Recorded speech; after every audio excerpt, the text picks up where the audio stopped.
Around the outside goes the Audi R8. Look how much Miller's caught back into play. Exactly. Miller's still start trouble. He's left on second and change.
Standing out from the crowd is a challenge. You have the passion, courage, and ambition to do something extraordinary. You have an awesome story to tell and a wonderful vision to share with the world. At Eddie Videos, we take that vision and turn it into reality so you can be heard above the rest. You need something different, and we give you the ultimate advantage. We can help you transform your ideas, images, and clips into a professional video that brings your message to life and sets a new bar for excellence. Visuals, voiceovers, editing, animations, whatever you need, we've got it all.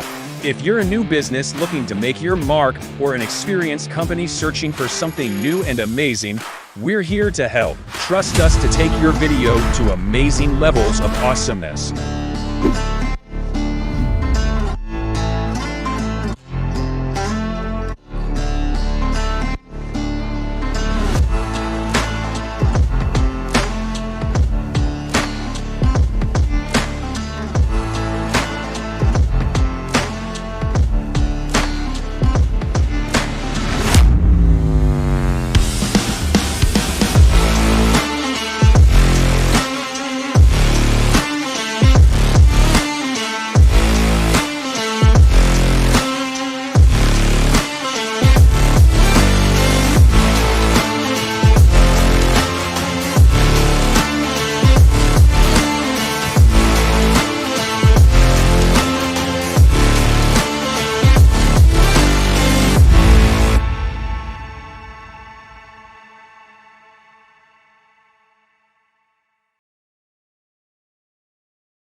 Coming down to Does he have it? Medeiros is going to get it. Medeiros Look at Tyson! Haven't got it! He's on the outside line though, going into the fastest corner on the circuit. Surely this can't work. Dominic Ligner has got a sensational run outside line now though for the heavy braking zone. Around the outside goes the Audi R8. Look how much Miller's caught back into play. Exactly. Miller's still start trouble. He's left on second and change. All of a sudden Miller's back in play. Can Barry do it? Big Barry's gonna do it! Big Barry!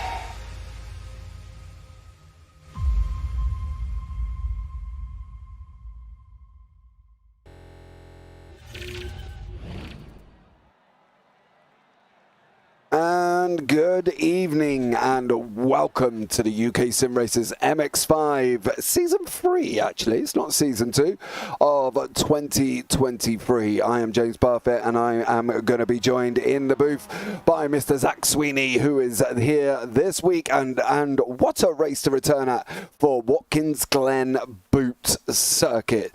It is absolutely epic. 11 turns of pure, unadulterated draft racing in the MX5 here. And what more could we ask for than these nippy little machines across this great circuit? We can bring you up to date with the current championship standings as they stand before tonight. Tom Griffiths is out in front on 1,021, then Jamie Ayres on 1,009. Then you've got Pete Van Gaal on 970 with John Sylvester on 946 with Ewan Bramer down 1 on 903. Then you've got Miles Owen, Steve Hefford, Dan Hunt, Pete Newman, Ralph Cullen, Charles Kellerman, Martin Sampson and Darren McLean. Now in the AMS, of course, Arnaud Chagnon has returned this week after his holiday. So Darrell Wright is currently out in front on 682 with Andy Littler on 546. Jason Haddington is up 2 on 502 with Arnaud Chagnon now down 1 on 466 and Alan Toon down 1 on 459. Then you've got Dal Benison, Dan Lewis, Mick Barry, Roger Morton, Jordan Syret, Steve Hansford, Callum McPherson and then Anthony Jacobson. Now in the team standings as they are at the moment, Momo is out in front on 3,597 with SOB on 3,452. They're the main protagonists here this evening as well. Then you've got Work Guard by result on 1,400, then Safeguard by result on 11. On 1,106, Air Smart on 1,111, and Optical Green on 923 up 1, Results Clothing up 1 on 861, DOF down 2 on 831, and then Pure Sims on 408. Good evening, Mr. Ewan Bramer, and of course the championship standings that you are all waiting for here is the commentators' standings. And as you've seen after last week when I had a DNF with Jamie Ayres, Zach has closed up the gap a little bit. I'm still out in front on 1,795. Zach's on 1,764. So he's not too far behind at the moment, but all to play for as we're on round 9 already of 12 here. But I think you've listened to me ramble on long enough. Let's bring Zach into the booth. Zach, welcome in. How are you, sir? I'm doing good. Yeah, it's been a really eventful week, really busy. And, well, now I'm ready to get myself back into some good old MX5s and hopefully be able to close that gap even more in the Commentators' Championship. Because this whole season I've been like, yes, fine, I've got loads of rounds left to catch up. Now I haven't. It's dawned on me that it's round 9 of 12. So, yeah, really got to put in the good predictions now and not rely so much on maybe Sir Alan Toon to win. Yeah, probably that, and I think you picked Ralph Cullen at one point last week as well, and Ralph was just not quite on the pace. You did score 4 lots of points though, where I only had 3 last week. In race 3, I lost Jamie Ayres at Sebring. He did have a DNF, so you did claw back a big old chunk of points though, mind you, sir, and I think it could be interesting going into the last few races. We've got qualifying, we've got 4 races coming up for you, of course, as well, with reverse grids. So it's all going to be very, very exciting. I think what we're seeing on our screen right now is what we could be seeing a lot of here this evening. Zach, 3 wide going into the boot isn't going to work, but they did end up with Tom Griffiths backing out there and taking the shortcut across the chicane. But I think tonight from Watkins, that's probably primarily what we're going to be seeing, isn't it? A lot of 3 wide racing, a lot of drafts going up that back straight after the S's, and I think we're in for a right treat of a race here. Even we've got 16 on 16, I think it is, on the grid at the moment, so it's going to be exciting here, Zach, I feel. Oh, 100%. I mean, Watkins Glen is one of my favourite circuits in North America. It always has something to say in terms of fantastic action. It will punish you if you make a mistake, of course, and it is just a fun, flowy circuit to get your hands into. I mean, of course, you've got the S's, the uphill run, vitally important, and should be a lot of fun in these MX5s because, they're not your typical GT3 car or your single seat or anything like that. They're really their own breed, these MX5s. I mean, they're cup cars. They're fairly light, I think just over a ton in terms of weight. They've got about 180 odd horsepower, all going to the rear wheels. They're fantastic cars, loads of fun. And when you bring them to big circuits like Watkins Glen, like proper Grand Prix circuits, you always have a lot of fun because, again, it's wide, there's plenty of space, plenty of straight line speed areas, plenty of heavy braking zones. So yeah, the MX5s are always going to have a lot of fun, like what we had at Sebring, albeit I don't really like Sebring, but because it's a big track, the MX5s always put on a fantastic show, and I'm sure it's going to be no different here in Watkins Glen. As you say, that back straight into the inner loop should be very, very interesting. We have also got a couple of braking zones. I mean, you think into the toe, this uphill hairpin they're going through now, once again, followed by a not the longest straight in the world, but a straight nonetheless into another heavy braking zone at the heel, could open the door for some more overtaking opportunities.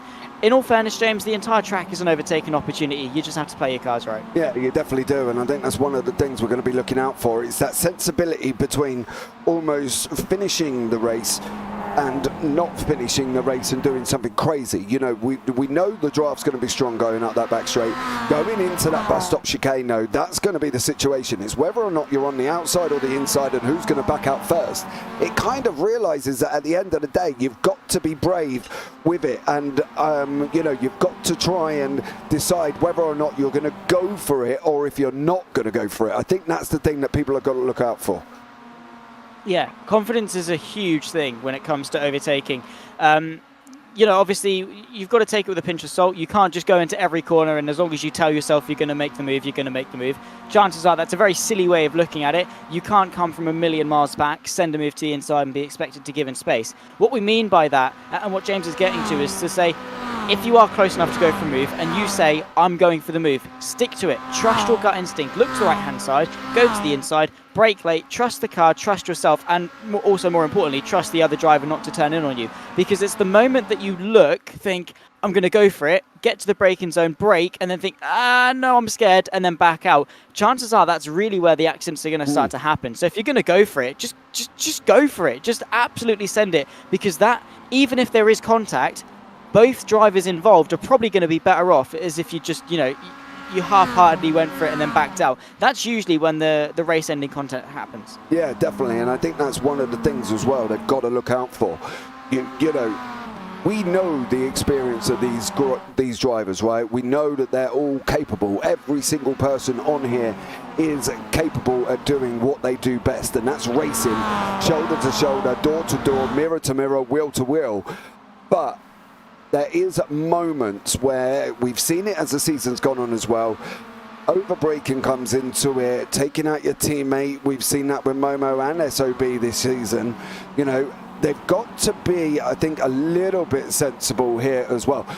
We know what type of circuit Watkins is. I've been here loads of times in broadcast. You've been here loads of times. We've seen endurance races here and everything.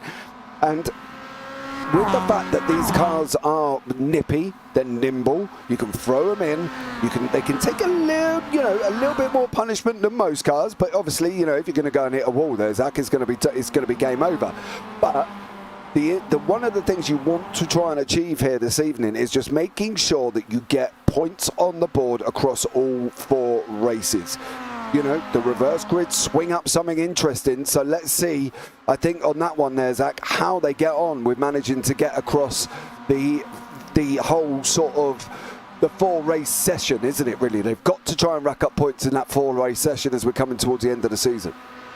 Yeah, absolutely. And, you know, James is right in saying, you know, each round isn't 4 races, it's 1 round essentially, right? And yeah, there's some drivers out there that are going to be like, okay, well, I'm not really in the championship, so if I can get myself on a reverse grid pole, write off all the other 3 races and just win 1, fantastic, that's great for you. But for those that are in the championship, the Jamie Ayres, the Tom Griffiths, PVGs, those types of people, they really need to be seeing each round essentially almost like a mini championship in of itself, because obviously you score points in each of the 4 races. And you want to be the person that, on aggregate, over the course of those 4 races, wins the round championship. Do you kind of get what I mean? Yeah. So you want to be the person that comes out with the most points. That's how you're going to win championships, is by being consistent. Not necessarily winning every race, 2nd, 3rd, 4th, every single race across the night. That'll do quite nicely. It's all about being up there, race in, race out. That is exactly what, you know, look back to last season, in the spring season for the MX5s. That's exactly what Daniel Hunt did. He didn't win every race. he had a race where it was Brands Hatch, and he DNF from race 1, DNF from race 2, DNF from race 3, DNF from race 4. But the rest of the season, he was always on the podium, always in the top 5, always winning, and that is the ingredients for a great championship, a championship winner, I should say. So yeah, consistency overall. You don't want to be throwing everything away in race 1 because of the way the reverse grid works. Is you don't want to then not be able to benefit from it, and then be maybe stuck last for the rest of the race. You just need, for the rest of the races, you just want to be constantly in the mix, not doing anything silly, keeping your nose clean. But then again, on the flip side of that, I suppose, I mean, you almost kind of do need to go for it. It's a very fine balance. We're in, two extremes, being too cautious and being too aggressive, and the perfect champion is right in the middle. Yeah, Daniel Hunt is gonna... Ooh, there you go. He is on pole. The first man into the 205.992. Good evening, Phil. How are you? Welcome in. Thank you so much for joining me. I don't need to read that message out there, Zach. I think you can see what he said as we're starting straight away on this evening. Much love to Phil on that one, because obviously we know you guys have a little bit of banter going backwards and forwards, but this is... He started as soon as he's got in, so, look, hey-ho. You not even said hello. I know. Well, we did. He said evening, James, and the number 2 commentator. Little bit harsh. Not going to lie. A little bit. I do, a little bit harsh there, Phil. Come on. He might be number 2, but there are broadcasts where he's the number 1, mate. And that's, you know what I mean? You've got to look at it that way. So, yeah. I'm sticking up for you here, Zach. I think Cheers, James, I appreciate it. No, well, I feel like yeah, I've got to have your back here. You're a wee nipper, and I can't let you be bullied, and because otherwise there's a whole complication there, to be honest. But going forward, hey. You two carry on. I'm going to leave you two to it. Here at the racetrack, though, Dan Hunt on pole at the moment on 205.992, doing exactly what you said. Yeah, Dan Hunt, unfortunately, has had a really weird season, whereby he's not quite been where he'd want to be. Going back to last season, he had so many wins, so many top 5, so many finishes, full stop. This season he's down in 8th place. Whatever's happened to him, I really hope he sorts out going forward, because the way this works is that, yes, Season 1, Season 2, Season 3 will all have their own championships, but there's then the overall for the year. Dan Hunt wants to be as high up in that as he possibly can and not just have the Season 1 championship. So hopefully he sort of sorts it out and goes again for Season 3, because he is a long way back in this championship. But coming into Watkins Glen, he's looking very, very quick. Pete Newman, who's a very quick driver in his own right, has only been able to get within 0.2 of a second of him. John Sylvester about half a second off. So Dan Hunt really taking control. Behind that, very close, but Dan Hunt is flying out in front. Yeah, he definitely is. 205.922. The only thing with it is basically he's sitting obviously within a draft area, right? He's sitting behind Jamie Ayres. He's using Jamie Ayres as a bit of a draft machine going up this back straight. So I think when it comes to the racing, the times are going to be a little bit closer. I feel they won't be as quite widespread on that 205, 206, 207 range. I'm probably expecting most of the field round about the 206s. Tom Griffiths sitting here in 4th place. He's kind of stuck in the middle. He's got PVG in front, and I believe that is E1 Bramer, I think it is. No, it's not E1 Bramer. It's one of the SOBs. John Sylvester, possibly, yeah, John Sylvester behind. So, we've got to look at the picture of what qualifying is bringing. We're at that stage normally, though, Zach, when we turn around and say there's no real improvements over this 5-minute period, but people are catching the draft and they're all still improving. So I think this could end up going right the way down to the wire there. Oh yeah, 100%. When it comes to qualifying, and especially qualifying sessions that rely so heavily on slipstream, you can make half a second up just by being behind someone. Simple as. And obviously, again, there are compromises to be made. Who are you with? Because if you're maybe, no offense to him, but if you're Tom Griffiths and you're behind Mick Barry, probably going to lose quite a big chunk of time being behind Mick Barry if you're Tom Griffiths. Again, no offense to Mick Barry, because of course he's the most famous name on the JPBroadcasting YouTube channel, and I don't mean that personally. I just mean it in the sense that Tom Griffiths wants to be with a PVG, with a JMES, someone who he knows is going to push him to that extra mile, someone he knows he can rise to the occasion with. If you race with the best, you are going to rise to the occasion and become the best. And that works the same almost with slipstream, because if you're, half a second back and you're able to close in slipstream, you then don't want to gain another half a second in the twisty stuff. You want to then have the trust in the driver in front to then maintain the pace for your twisty stuff, so that your pay in the slipstream is then not then deducted through the infield section. So yeah, slipstream always plays a massive factor, and more importantly into the race, it means that if you are maybe half a second, 3/4, even a second off the pace, right? If you're in the slipstream, if you're in a pack, you can still be competitive, which just goes to show that racecraft, patience and decision making all mean so much more as a driver than being quick on a one-lap basis. Absolutely, I do fully agree as well. Summer Farmer Stakes, welcome in, thank you. Love this circuit, should be good racing. It is. I don't know if you've caught any of the UK SimRacers stuff before, but regardless of the amount of drivers that they have, there is always epic racing, Zach, isn't there? Because every single racetrack we go to, there is racing all the way through the field. Even with the 5 AMs, I'm expecting Anya Chagnon and Darryl Wright to be battling backwards and forwards. Darryl Wright's a little bit off the pace for Chagnon at the moment, and obviously Chagnon coming back after taking, what was it, 3 weeks out, I believe. He's back in to want to try and reclaim that first place back in the championship. He's got a bit of a mission, don't get me wrong, because Darryl Wright is out in front. And I think at the end of the day, for Darryl Wright, he's probably sitting in more of the prime position, because Chagnon is about 216 points back. But as we know, with the point system here, that's probably doable over 2 rounds, depending on what Darryl Wright does.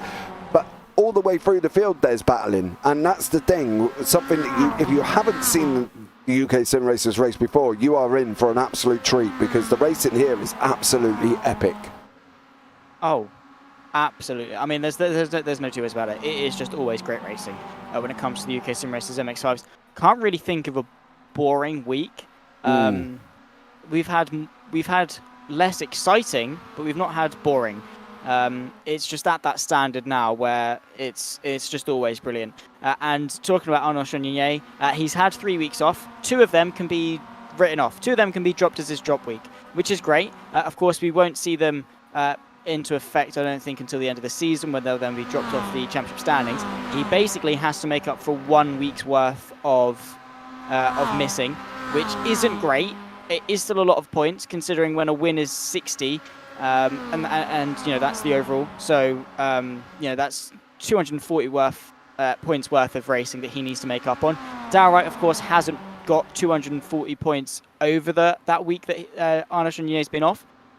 So it's a little bit less difficult in that regard for Chagnon, but it is still a massive challenge, particularly with how tight that AM field is, particularly with how tight the whole field is. I mean, over the last couple of weeks, James, most of the AM drivers haven't really been able to mix up with the pros like we usually see. So I think Chagnon is going to have quite a tough time of closing that gap back up to Darryl Wright. Yeah, I think he will do. And Darryl Wright's been Mr. Consistent throughout the season. He's always been relatively up and around the top. He last week took 3 wins, but he had 4 podiums. He finished 3rd in race 3. And I think he has just been consistent all the way through, and I think that's one of the things that people seem to forget here.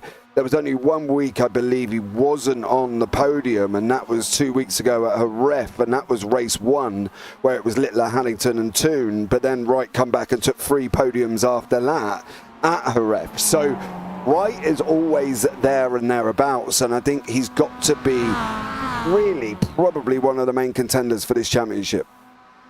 Oh, 100%. There's no 2 ways about it. I mean, he's just been on fire and has really risen to an extra level, I think, this season. He's been given that opportunity, and he's just taken it with both hands and said, cheers, boys. Yeah, this is mine. And since, obviously, Chagnon's had his issues and things, Darryl Wright has then been able to make the most of it and catapult himself into a position where he could well win the championship this season. Of course, going forward into season 3, I think that's really when we're going to start to see the 2 clash, and where we really could see a fantastic rivalry start to brew, because season 1, season 2, it's been great. Bring on season 3, but first bring on race 1. Yeah, absolutely. Dan Hunt is on pole with John Sylvester in 2nd, Pete Newman 3rd, and Tom Griffiths in 4th. Pete Van Gaal in 5th, Jamie Ayres 6th, Miles Owens 7th, Ewan Bramer 8th, Ralph Cullinan 9th, Arnold Chagnon at 10th, Darrell Wright 11th, and Charles Kellerman is down in 12th place. Jason Haddington, Andy Littler, Sir Alan Toon and Mick Barry bring up the rear here for race 1. We are just waiting for Mick Barry to get onto the grid. Answer to your question, Summer Farm Estates, their website address is down below. You can apply through the website and get involved with the Discord and get onto the grid. So it'd be good to see you on that one if you can. Right, currently though, we are coming into race 1. It's going to be fiery. The lights are going to be coming on now. We have got 1, 2, 3, 4, 5.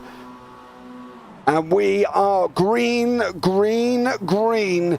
Dan Hunt gets away at the start. So does John Sylvester. So does Pete Newman, Tom Griffiths, and Pete Van Gaal there as well. The only mover is Arnold Chagnon up 1 place. We're coming into turn 1 before we've even gone anywhere around the circuit. Everybody currently has made it through. Pete Newman spun. Newman has spun. He's off already in race 1. That's going to drop him all the way down to the back of the field. But this is what we're talking about here as well. Look at the train. Tom Griffiths, Jamie Ayres, Pete Van Gaal, Miles Owens, Ewan Bramer, Ralph Cullinan. They're all involved in this train, and any one of them is going to make that move. Oh, indeed. So look at this. Jamie Ayres on the back of his championship rival of Tom Griffiths, of course. Yes, they are teammates, but they are also fierce championship rivals. I don't think Tom Griffiths was too interested in fighting that one too hard. He's the Momo in the metallic red and the blue tints, and he is the championship leader as it stands. Dan Hunt, John Sylvester, Jamie Ayres lead the way. Oh my word, big slide there from Jamie Ayres. Tom Griffiths once again picks his way back past. Jamie Ayres losing the place to PVG as well. The guys behind have to be so careful because Hunt and Sylvester haven't fought one bit. Griffiths, I think, has got the right idea, not battling too much to not let these guys get ahead. Slipstream is going to be so important. So if that train from Griffiths downwards loses the slipstream, it's a 2-horse race in front. Yeah, it definitely is. They've got to try and stay with them with Griffiths, Van Gaal, Miles Owens, Ayres and Cullinan. Mick Barry is also having a bit of a scrap further down the back of the order. He's been running side by side with Jason Haddington as they come into hill. Turn 8 here. Haddington going to try and dive up the inside here, take that final podium position away in the AMS from Mick Barry. You can see Darrell Wright has lost a place to Charles Kellerman, so there is a car in between Darrell Wright and Arnold Chagnon now. Chagnon is almost acting like he hasn't gone anywhere here, Zach, and is already leading the AMS. Ralph Cullinan battling away, but we've got Cullinan, Owens, Ayres, Van Gaal, Griffiths, Sylvester and Hunt all within a train at the moment, and you're going to see there on the left hand side, literally we've got 1.9 seconds between 1st and 7th, and we know with the draft how quickly that can close up.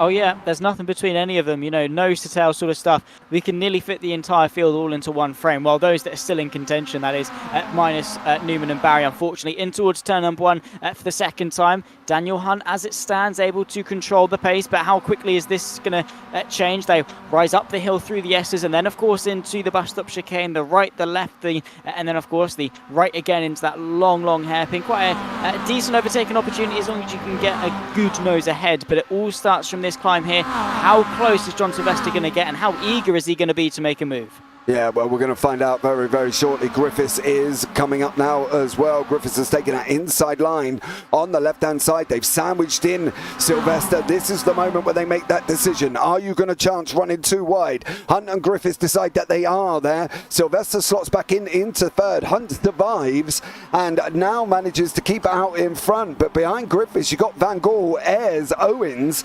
still in the mix here, still fighting it out. And this could be interesting for Miles Owens, because at the end of the day, he's only got to try and make places up 1 place at a time, as he's got 11 minutes remaining. So it's going to be interesting to see how this all pans out here. I think we're going to be in for a driver swap pretty much every single lap. I'd be surprised if we haven't got a lead swap there every single lap, Zach. Well, it depends how eager people are to find a way past, but the way that these trains work is that you are always under pressure from someone, so you almost want to kill or be killed, essentially, swim or sink when it comes to battles like this, and that is probably going to be the mindset of that driver in second place. So James definitely is right. I think that the driver in second is probably going to always go for that move for the lead, as to not fall into 3rd. Yes, they might well be overtaken again once they are into the lead, but it's better than dropping down the positions further, because yes, they are all very close, but maybe when it gets to the final lap, 3, maybe 4 of them are going to be fighting for the lead. So you always want to be maintaining as high a position as you possibly can, even if it is close and competitive, even if you might think, yes, but I'm only a couple of seconds off the lead. Because if you've still got 4 cars between you and the top 3, chances are you're going to write off any probability that you are going to be able to win the race. John Sylvester immediately maybe going for the move on Tom Griffiths into turn 1, thinking the wiser of it. We start another lap once again. Miles Owen searching for only his 2nd win this season, so he's quite consistent, not quite able to take the top step on a number of occasions, and I think today is probably one of his best chances to do so. Yeah, absolutely. I fully agree with you on all what you've said there. The Sylvester here has got to be trying to clear Griffiths so we can clear Hunt. Sylvester's going to have the most amount of room. He's blocked in. He's got to try and force a gap. He can't force a gap. Look at Griffiths. He's hugging Hunt. Practically, there's somebody also behind, and that's PVG having a go. They're going too wide, too deep through the bus stop now. Tom Griffiths is just about in the lead as I lean to the side, and then the other side there as well. It's a good job you can't see me. With Dan Hunt. Hunt's not giving it up. He's going to come down now into turn 6. The left-hander, he retakes the lead again, and already we've got this battle of 6 cars fighting it out, and also Ewan Bramer's closing up in the background, and he's bringing Ralph Cullinan and Arnold Chagnon with him. Oh, he is, and again, that's what racing we get inspired by trains like this, because they fight, they slow themselves down, the drivers behind say cheers, awesome, gain maybe a second or so a lap, a little bit defensive in the background. Miles Owens making way for potentially his teammate Ewan Bramer. Ralph Cullinan trying to get into the mix as well, picks his way past, and unfortunately Miles Owens drops down to P8 in this very, very long train, spanning all the way back to Arnold Chagnon. If I was Darrell Wright, I'd be looking at this, that 1.3 second gap, and thinking, how do I close that down? Because in a train like this, Arnold Chagnon has got every opportunity to work his way maybe into the top 5 if things go well for him. Darrell Wright does not want to be sat there in 10th place overall while the Frenchman seeks all the glory. Absolutely, and the problem is for Darrell Wright, he hasn't got any draft to help him. So what he's got to rely on is them fighting up front, and they are still fighting. Sylvester, watch Sylvester's run and watch where Griffiths places his car. He doesn't allow Sylvester to go through the middle. He will hug Dan Hunt, sorry. Hunt will just bring it off the left-hand side, and Griffiths will sit next to him, and he doesn't give Sylvester space. Sylvester cannot find a way through because of that situation, what they're doing up front. Newman set the fastest lap on the race so far. But here we go now. You can see that he's already blocked in. He's allowed PVG to come through. Van Gaal's going to have to run all the way down into the bus stop here. Sylvester's pushing Griffiths. They're going to be too wide again, too deep back. Sylvester did manage to gain positions there, Zach, but he had to push Griffiths to try and get him because Van Gaal and Hunt worked together, and Van Gaal nearly swept round the outside of all of them. Yeah, well, that's the problem with that chicane, is that it is so accident prone. I mean, it's proven. Ralph Cullinan just at the moment, he's tumbled down to P11 overall. Charles Kellerman falls victim to Darrell Wright. Miles Owens making a swap with Ewan Bramer as well. That's their way running through the heel now into, of course, the uphill right-hander. And yeah, it's so accident prone because of how much speed you carry into it, how it, it goes from a fast right into a fast left. So easy for your wheels to interlock and bang, and then it's a high-speed crash. Very quickly, things can go very wrong. So they've always got to have that air of caution, and Sylvester had the right idea of just following the leader, defending, while also pushing Griffith through. And that gave him the dominant line, that gave him control, and there's not really much that you can do to sweep your way around the outside, because if you do that, chances are you're just going to get turned across. Yeah, definitely, and that's one of the things that Sylvester did so well. We kind of had to push Griffiths to get Griffiths into that position he needed him. He could not have allowed Van Gaal to go and drift around the outside. He had to try and cover him off, and he's got to do the same again here to Hunt. He's got to push Griffiths as much as he can, or try and clear him, because as we know, with these 2-minute 7s, they're only going to have about 3 laps remaining, and whoever's in third is really looking at that prime position for the win on that final lap. So from Griffiths is... big slide from Griffiths there. That's going to allow Hunt to come up beside him. Now Griffiths has got to make a choice. Either slip in behind Hunt and try and draft him, but get in there quick, because he cannot allow Van Gaal to try and take that position away from him. You can't, of course. John Sylvester, just a little bit of a twitch. And Dan Hunt was like, cheers, thank you very much. He worked his way back into second. Now got a 5-car train. They've sort of just decoupled from the rest of the pack. Built that gap because look at how hard they're fighting in the background. Here comes Daniel Hunt trying to reclaim P1 once again at his starting position. Of course, Griffiths has the inside line, but around the outside comes Daniel Hunt. Look at that. He takes the race lead back in fantastic fashion. Tom Griffiths was none the wiser. That is racing. Yeah, and Sylvester slots back in as well. Didn't stay out on that line too much. He slotted back in there, tried to get the door shut to stop Ayres coming through. As you say, they've dropped off Owens, they've dropped off Bramer, and now Sylvester's down in that third position where he's going to get the most amount of draft going up that back straight this time around.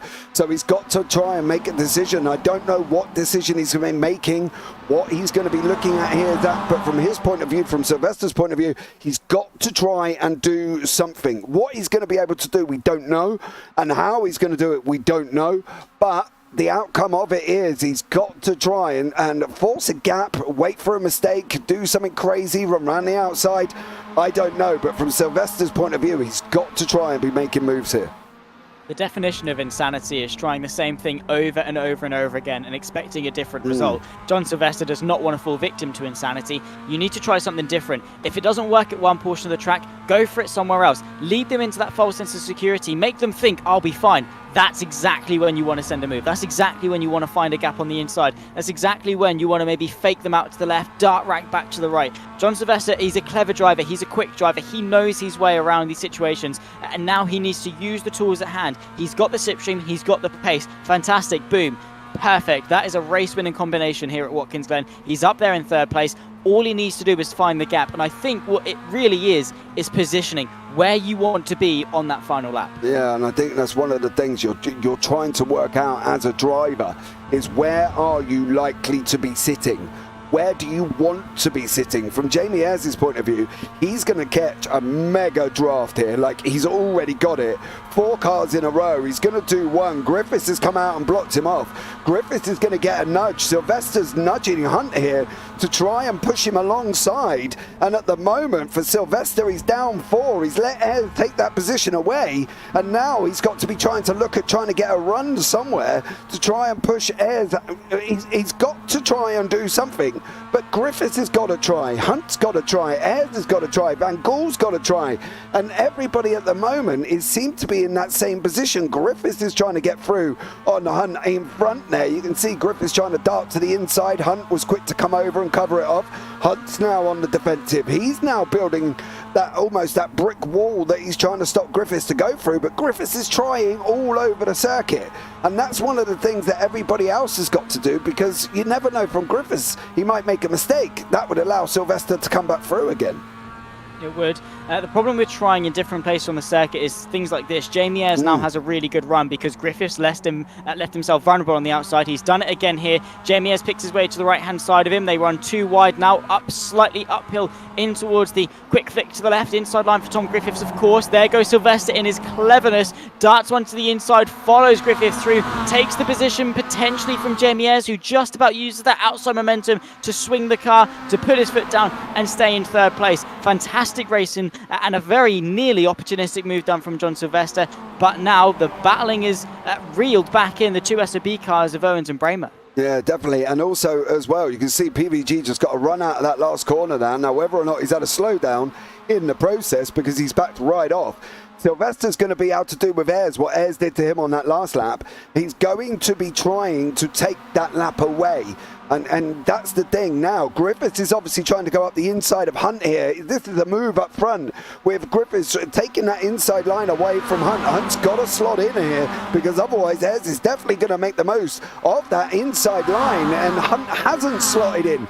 Now it's too wide, too deep. PVG's in this. Is Griffiths going to start trying to send this free wide? He's pushing Hunt. Ayres is pushing Griffiths. Van Gool's pushing both of them. And they're now going to try and go too wide, too deep again through the chicane. Can they hang on and survive? There's a little bit of leaning there from Griffiths over Hunt. They do manage to survive here, Zach, but boy oh boy is it getting very close here.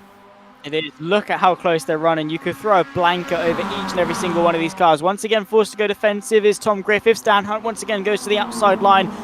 very much are these 180-degree corners that swoop back on themselves. So it's very difficult to run side by side, but Dan Hunt has done it. He's using the agility of the MX5 to full swing. Now the advantage swings his way. The disadvantage goes the way of Tom Griffiths. He's got to try and keep his foot down, keep those revs up, keep that minimum speed up. Not quite been able to. He's had to tuck back in behind the reigning champion of Daniel Hunt. We run away back up this back straightaway, and now you can see Jamie Ayres trying to go to the left-hand side. Tom Griffiths, however, has found the inside. Yeah, Griffith, Ayres trying to make a gap that wasn't there. Either this is going to be close if this is going to be the final lap, or the actual, there'll be one more. I think they crossed over literally at the 2:08 remaining mark. So it's going to be very, very tight here, but I've got a funny feeling they might actually classify this as the final lap of the race within iRacing, and Dan Hunt is sitting in that primary position once more as they're going around the final corner. Is this going to be it? Is this going to be Barney waving the checkered? It is. Dan Hunt is going to come across the line and take that victory. Only just. What about Sylvester and Ayres? Sylvester Ayres got it with Sylvester, Van Gaal, Owens and Bramer.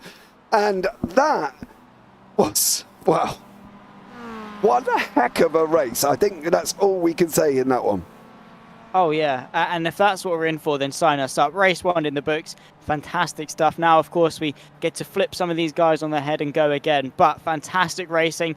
And you could tell how much that last lap meant to them, because they rose up to an extra level. I mean, yes, it's been intense all race long. But as soon as we got to that last lap, where realistically it actually meant something. I mean, you know, lap 1 to 6, you know, they could swap places, and then they'd swap places again on the next lap, so it wouldn't really matter so much. As soon as it got to lap 7, that final lap, everyone was like, yeah, boys, it means something now. These positions are actually going to count by the time we get to the checkered flag. So you could see how keen Dan Hunt was to get a move done. It's been a brilliant race, and we've got 3 more of them to go. We definitely do, but here are the results from race 1. Dan Hunt takes the win by 0.099 of a second. Then Jamie Ayres a further 3 tenths back. There, Sylvester 7 tenths, Van Gaal 7 tenths, and then we hit a second with Miles Owens and Ewan Bramer. Sean Yonye takes the victory in the arms with Darrell Wright in second. That's great for Wright. He managed to get past Kellerman and take that second place. Was helped by Haddington, Cullinan and Newman, mind you, having an incident. So Kellerman, Newman and Cullinan are your 10, 11, 12. Haddington down in 13, Barry 14, Littler 15, and Sir Alan Toon down in 16th there as well. Brief little warm-up. We've got about 5 minutes here as well, Zach, and I think, do you know what, I'd need a warm-up after that as well, just to go and chill out and get a drink, because that was just epic racing. Yeah, I think warm-up is the wrong term. I think it's complete opposite. It's cool down. Get up, stretch your legs, go get yourself a glass of water, go to the toilet, wherever it is. I mean, naturally, when you're in those positions like that and the adrenaline is surging, you know, the last thing your body cares about when it's a fight or flight situation is your bladder. So chances are most of those drivers do need a wee of some sort. So they're all going to be rushing off to empty their bladder. I'm not even joking. That's the last thing. That's why when you get excited or you've gone skydiving or something like that, and you get that whoosh, that's what you feel, is your bladder wanting to come out when you've got that adrenaline. So they're all going to run to the toilet. They're then going to come back, and then they've got to drink again so that their bladder's got something to flush out when they go again for race 2. But yeah, in these 5 minutes, get out, stretch your legs, give yourself something to breathe, and then get back in the sim rig. You don't really have much time to do it. Back in the sim rig and ready to go for race 2. Yeah, and I think that's one of the things that they've got to try and do. Me personally, I think my adrenaline would be going absolutely crazy after that one already, and it would be, yeah, absolutely incredible. Yeah, I think, you know, my heart would be pumping. I'd be like, wow, that was absolutely epic.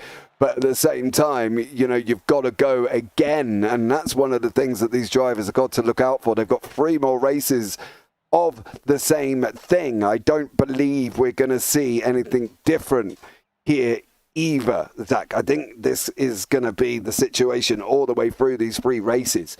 So, yeah, these drivers are definitely going to need that break after race 2. We will have a brief break, and then we will go on to a BRB screen to get back into the next session as well, where we do session 3 and 4. Okay, so Griffiths for you in race 1 and Sylvester for me. So, you know, it wasn't too bad. And now for race 2, who are you thinking? Oh, What's the reverse grid again? I believe it's 12.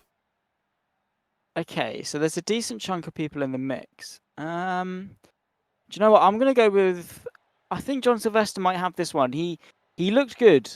His pace was good, but the thing with races like this is you really can't predict them because they kind of are an element of luck. You know, it's not going to be the fastest driver that wins because they all essentially are the fastest driver because they can all match each other's pace with the slipstream. It's going to be the cleverest driver, the one that can deal with the situations best. But as a driver, you don't really know which situations are going to come your way. It could be very different from driver to driver. So predictions tonight are going to be very difficult. And with all of them, I think it is just the toss of a coin. But for race 2, yeah, I think I'm going to stay confident. I think John Sylvester's got it. You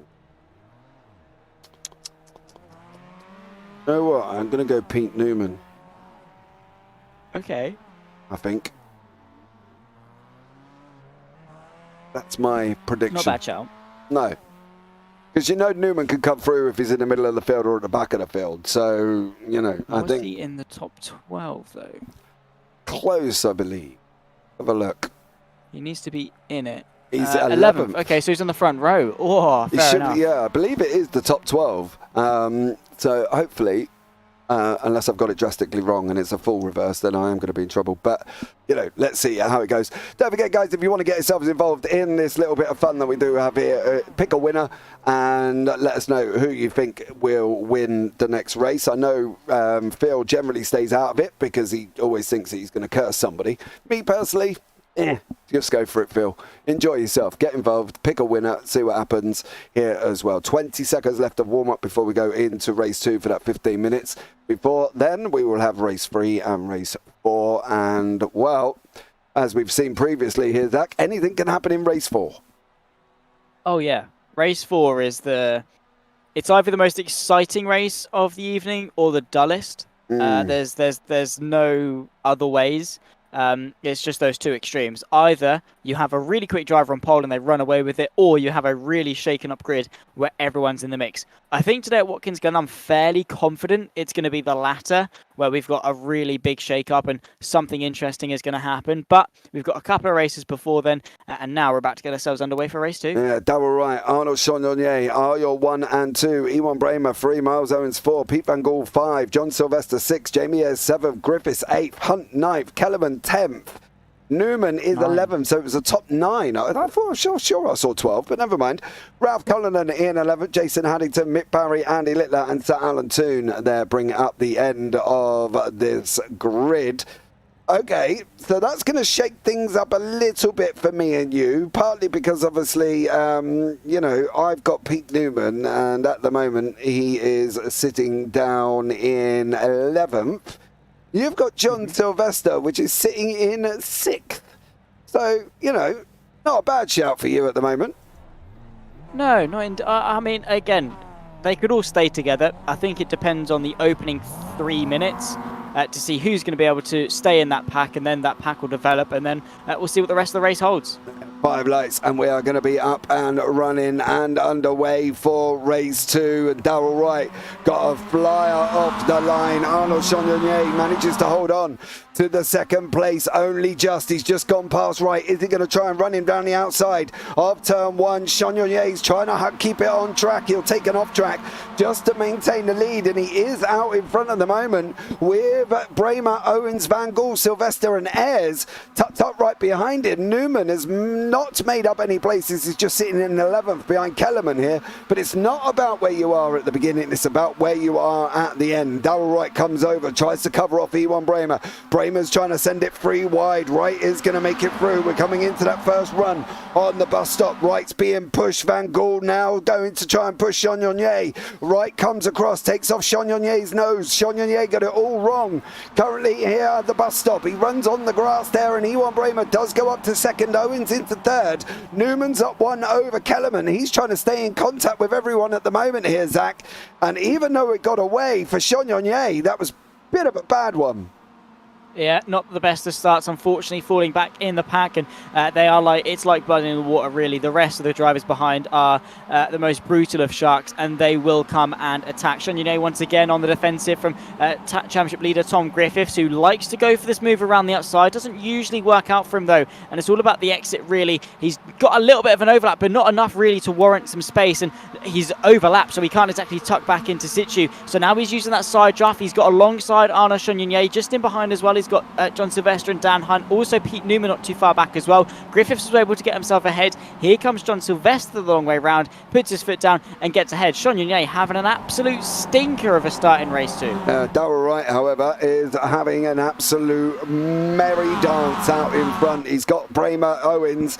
We are expecting these boys to start coming through here as well on Darrell Wright this lap around, but for the fact that Wright's hung on to the lead for one lap here, he does get points for laps led as well. So fair play to Darrell Wright. Can he just hold on for that little bit longer to get an extra bit of a point here? And does he get it just about, I believe, there as well? The first time on the board. Bramer now has taken that lead over. Owens is following him free. So is PVG. Jamie Ayres is going to come through as well. Newman's just cleared Shonyone. So Newman's now up into 9th and catching on the back of Daniel Hunt here, Zach. And again, we're looking at basically a 1 to 9 train spread at the moment by 2.1 seconds and closing with Pete Newman in that 9th place.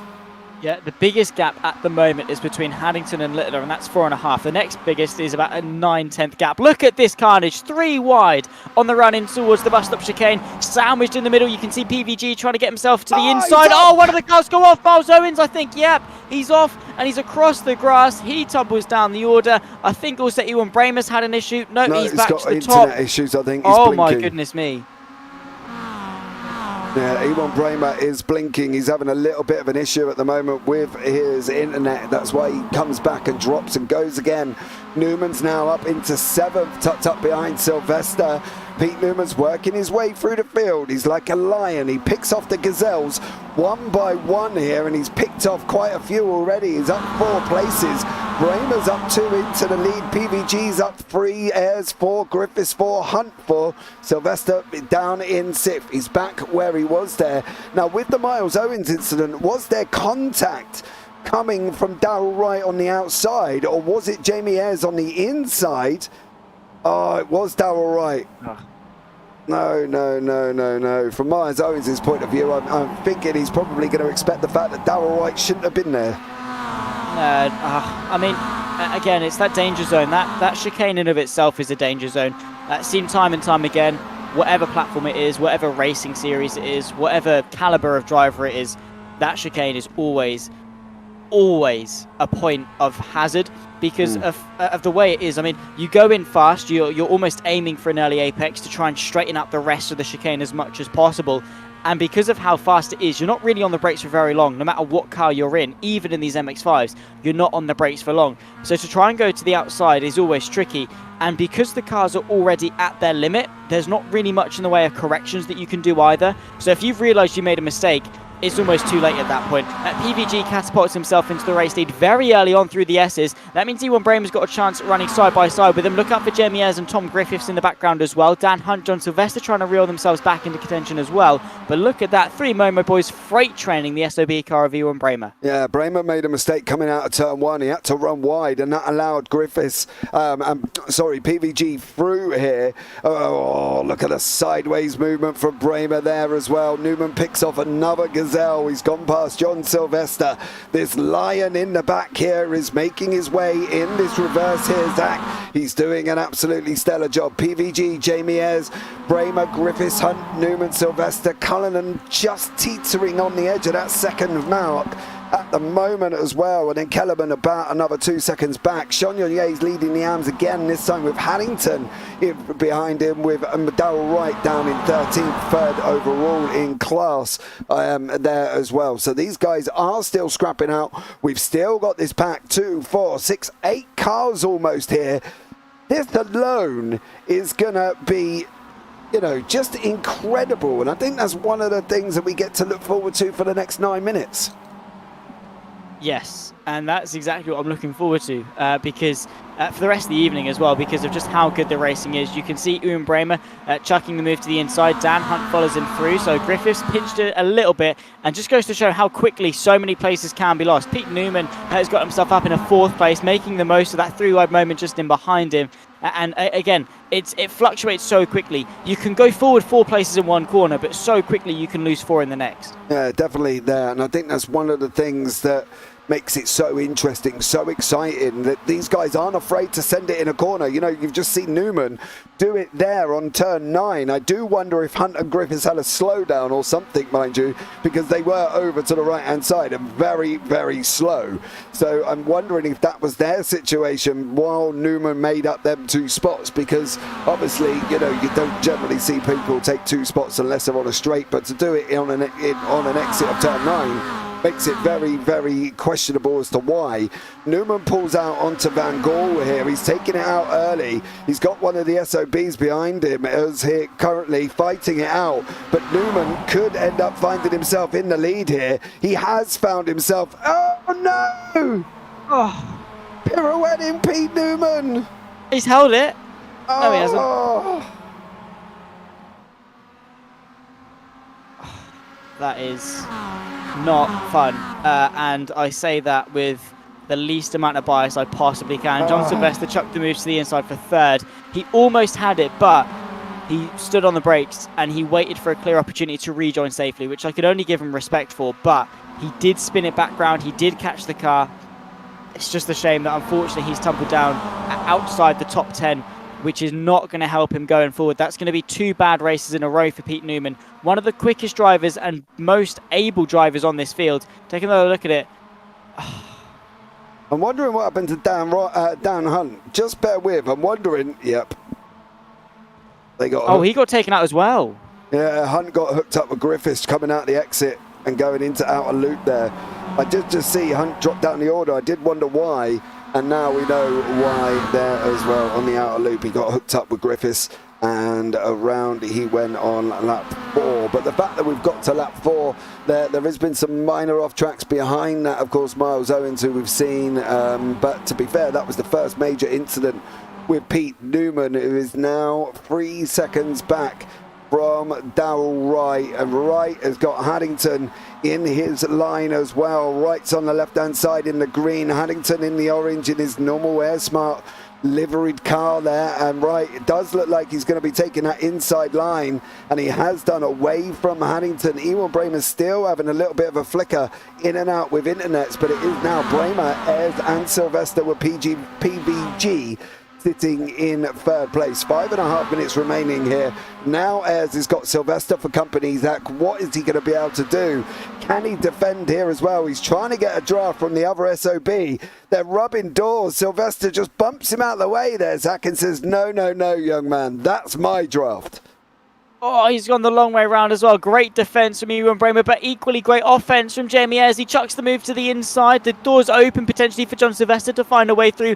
Outside line for Ewan Bramer. He's kept the foot in. Is he going to get given the space? Has he got the overlap relative to Jamie Ayres? Down the hill once again to the next braking zone. It's the outside for the man 2nd place in the championship. It's too long a way around though. John Sylvester tries to find the gap. Great racing between the pair of them. And it's head-to-head. Momo versus SOB.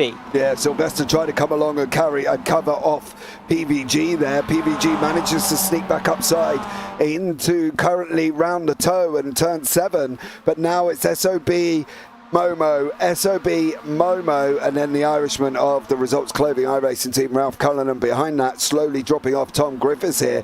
These 4 are going at it hammer and tongue. You couldn't pick a winner even if you knew what was going to happen, because they've been so close here, Zach. And I think that's one of the exciting things. They're not letting off this whole circuit.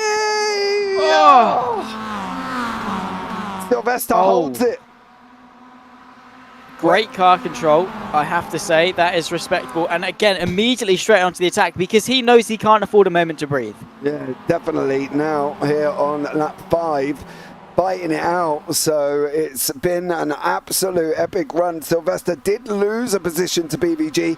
He is coming alongside him once more. They've dropped back about 8 tenths. Ralph Cullen was almost on the attack there. Sylvester had to try and do both jobs of attack and defend at the same time. He did the attacking. He managed to do the defensive. So he did what pretty much most man can't do, and multitask and do 2 things at the same time. Yeah, somehow, and his wife is going to be astonished that he can't do that while cleaning the dishes and also looking after the kids. But nah, he can do it just fine when it comes to the sim rig.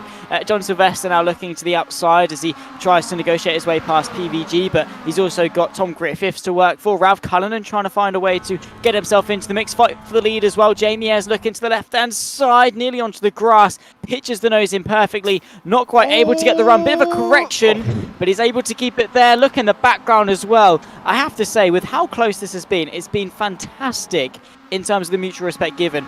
You do this to many other grids and there'd be 3 people left in this race. Definitely, and Bramer is managing to hang on here on lap 6. We're going to have one more, and that will be the end of this. Bramer, Ayres, Van Gaal, Sylvester's dropped back into the clutches of Tom Griffiths. So is Ralph Cullen, so is Miles Owens.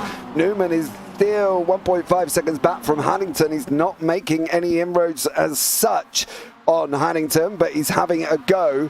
Bramer's still got his internet problems, and he's still all of a sudden going to blink back in front of us here as well, which is quite scary for Jamie Ayres and Pete Van Gaal, I think.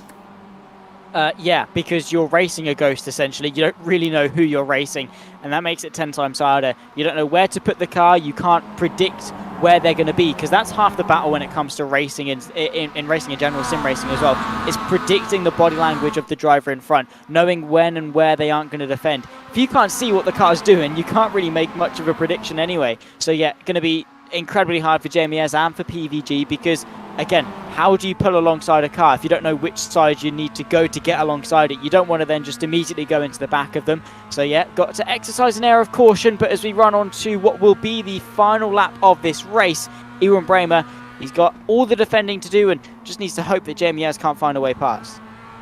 I'm not sure here where Bramer would be best at putting his car.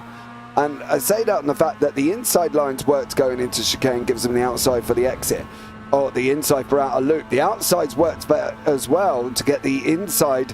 So from Bramer's point of view, it's a rock and a hard place. Where would you go currently at the moment? Because he knows he's going to have Ayres pulls out. He knows he needs this. He needs this and that to try and get him ahead and keep ahead of Ayres. He did manage to stay ahead. Sylvester, I've got to be honest there, played a team role, Zach, and definitely saved Bramer from being overtaken.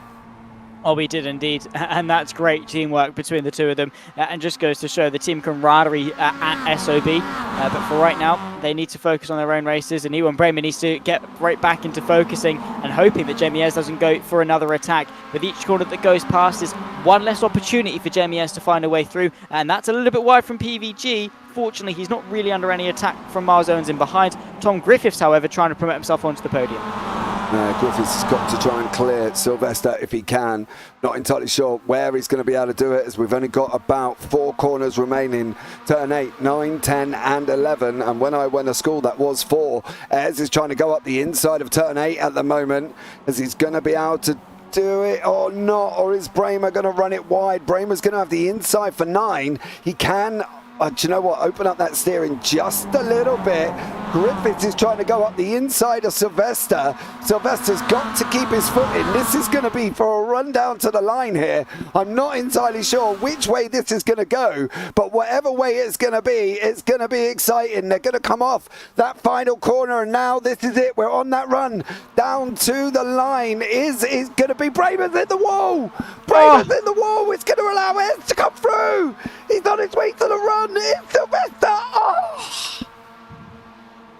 Bramer hung on. He hung on even after hitting the wall.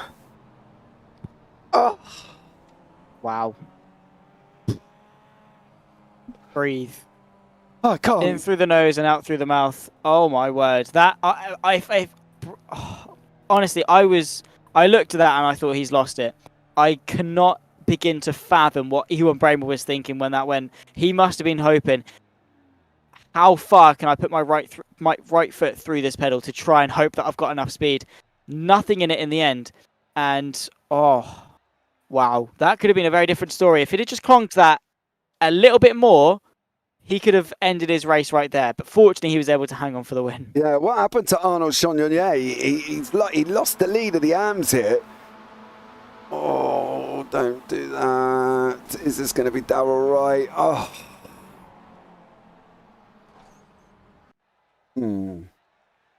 That could be an interesting one as Wright and Chagnon had it coming together. Here are the final results now. Bremer takes the victory with Ed in second, John Sylvester in third. Then we've got Tom Griffiths, Pete Van Gaal, Miles Owens, Ralph Cullinan, Charles Kellerman, Pete Newman and Darrell Wright round out your top 10.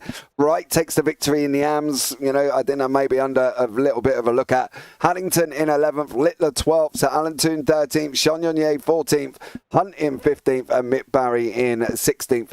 By the way, James, this week is my 1 year anniversary with the JPB YouTube channel. Wow, Phil. Congratulations on your anniversary. I don't know if you're supposed to say... Coming up to my one as well. Hang on. Hold on. Everybody's going to be having an anniversary soon. One thing we are going to be doing, guys, is we are going to be changing over sessions. So, as always, me and Mr. Zach Sweeney will be right back after this break.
Here it goes. We are back here again for race 3 and race 4 with myself, James Parfitt, and Zach Sweeney still up in the booth. Race 4 will be a top 7 reverse. Race 3, as we know, complete random. Zach, so who are you going for in race 3? See, I would go for Pete Newman, but he's had a really rough day today. I agree. So I don't know. Is this going to be more of a race down in the dumps, or is it going to be his turn in the spotlight? It could go either way. I don't really want to risk I don't really want to risk put it on Pete Newman just in case it is down in the dumps. So I'm going to go with a safe bet. I'm going to go with Dan Hunt. Ooh, okay. I'm going to go with Tom Griffiths. I agree with some of our mistakes here as well, but let's bring you up the grid for race 3. Darrell Wright in first, Pete Newman second. Oh, Zach. Ewan Bramer third, Charles Kellerman fourth, Jason Haddington fifth, Arnold Chagnon sixth, Jamie Ayres seventh, Ralph Cullen eighth, Tom Griffiths ninth, Miles Owens 10th, Dan Hunt down in 11th with Andy Littler in 12th. Behind that, Sylvester, Barry, Van Gaal and Toon. I've read that really fast because they're on the grid already. The lights are going to be coming up right about now. Here we go once more for race 3 here from the UK SimRacers MX5 Season 3, and we are up and running and underway, and Darrell Wright does get away, but Newman takes the lead right at the beginning. He's already jumped right. The Bramer, Kellerman, Chagnon, Ayres and Haddington have all gained positions also here, with Haddington running side by side further back with Ralph Cullen and Tom Griffiths sitting in 9th place at the moment, but it is Pete Newman out in front, Zach. Well, I've chewed up and eaten my words, and yeah, good job Pete Newman. Still a long race left to go, a fantastic start at the moment, but still plenty of action left to unpack, and yeah, Pete Newman doing a fantastic job as it stands. Side by side, Ewan Bramer picks his way past, could be going for the race lead as well. He pulls alongside Pete Newman going into the bus stop chicane, outside line, and he goes for it. Pete Newman doesn't really fight it too much. Brilliant move sent from Ewan Bramer there. Pete Newman down to second, but again with a long race to go and already sending the move back. Yeah, Newman trying to come around the inside of the outer loop. Bramer does manage to get hold of that lead early on in the book here. Don't get me wrong, we've got 13 and a half minutes. Tom Griffiths sitting in 8th, Dan Hunt sitting in 9th. So our guys are battling it out down the order there, with Arnold Chagnon in the mix and Ralph Cullen and Hunt trying to run around the outside at the moment here, Zach, as well. Yeah, to be honest, I don't think we're going to see anything different to what we've seen over the first 2 races. It just depends on how many we're going to have in that lead pack. Oh, 100%. I mean, it could be 3, it could be 4, it could be 16. It could be anywhere in between.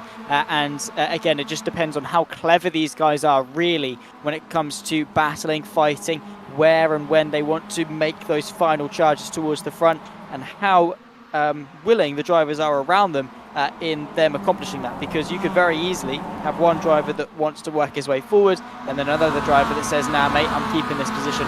Sort of like we saw with the Ewan Bramer and Miles Owens in race 1, where they sort of broke off the pack for a little while. You can very easily fall a victim to that, but as it stands, everyone within a second of the car in front. Yeah, definitely. And Bramer still leading the way. It looks like he may have settled down his internet issues at the moment. Griffiths is down in 10th now.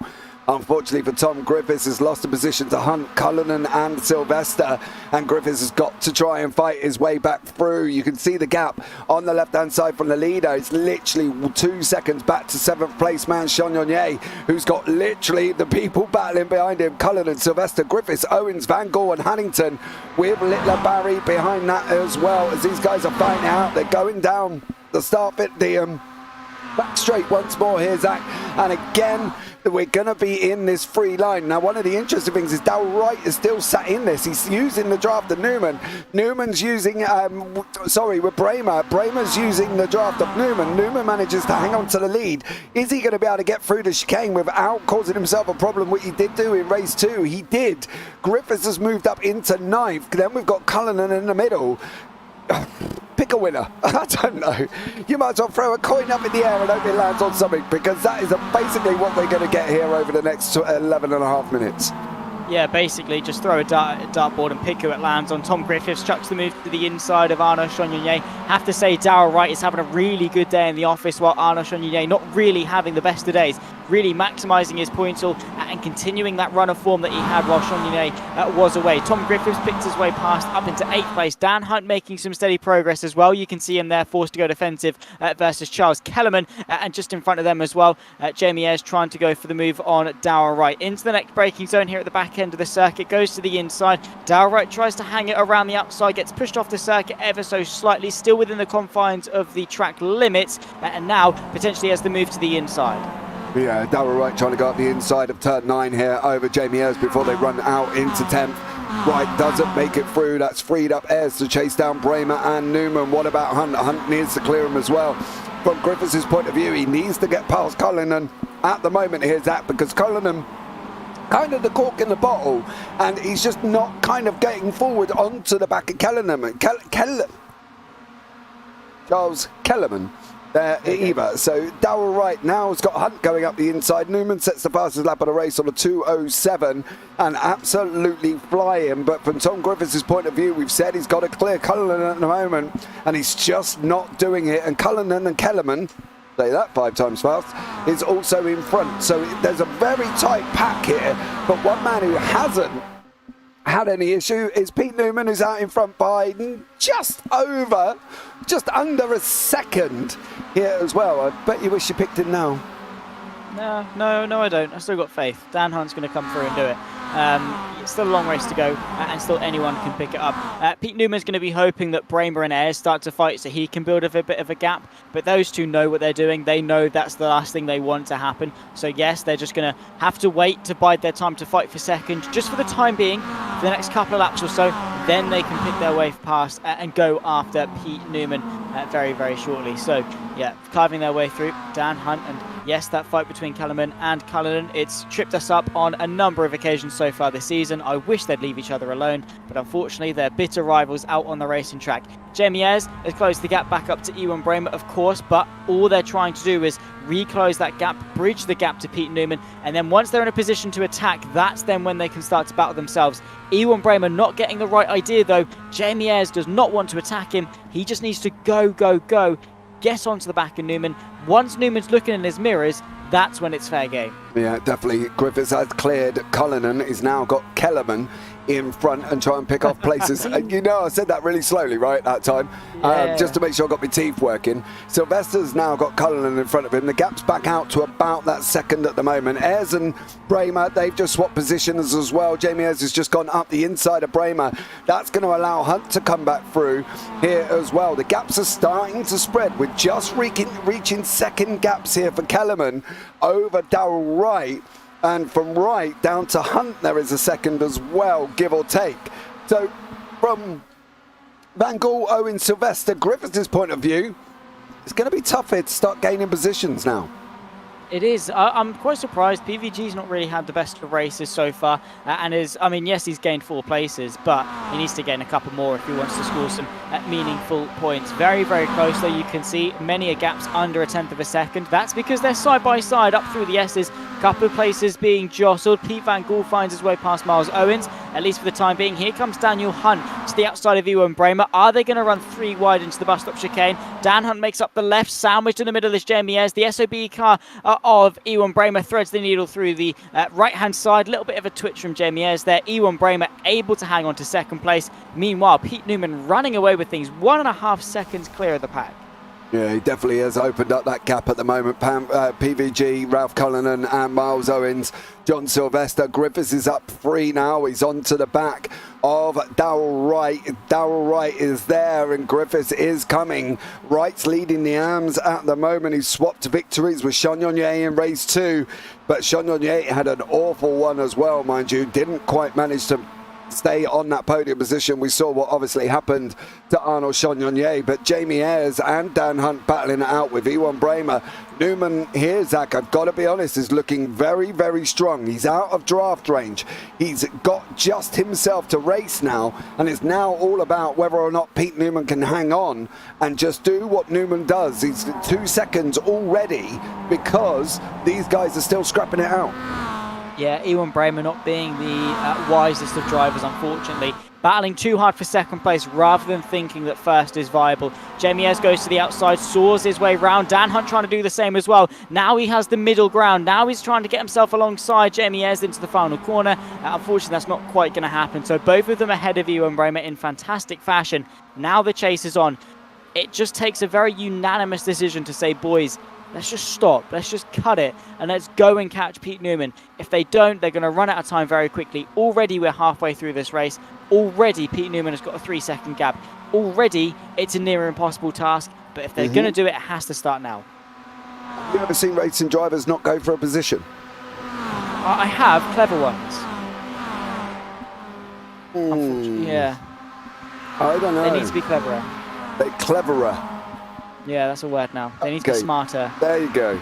Jamie Ayres running side by side with Hunt. Bramer's now got the gap in the middle. He can send it free wide if he really wants to. Griffiths is trying to get past Darrell Wright as they're going into the chicane now. Griffiths and Wright, they have swapped just nearly, never, maybe, possibly, yes. Griffiths does make it through with John Sylvester trying to follow him as well. And Hunt has managed to open up a little bit of a gap. 6 attempts back to Jamie Ayres and Bramer and Griffiths.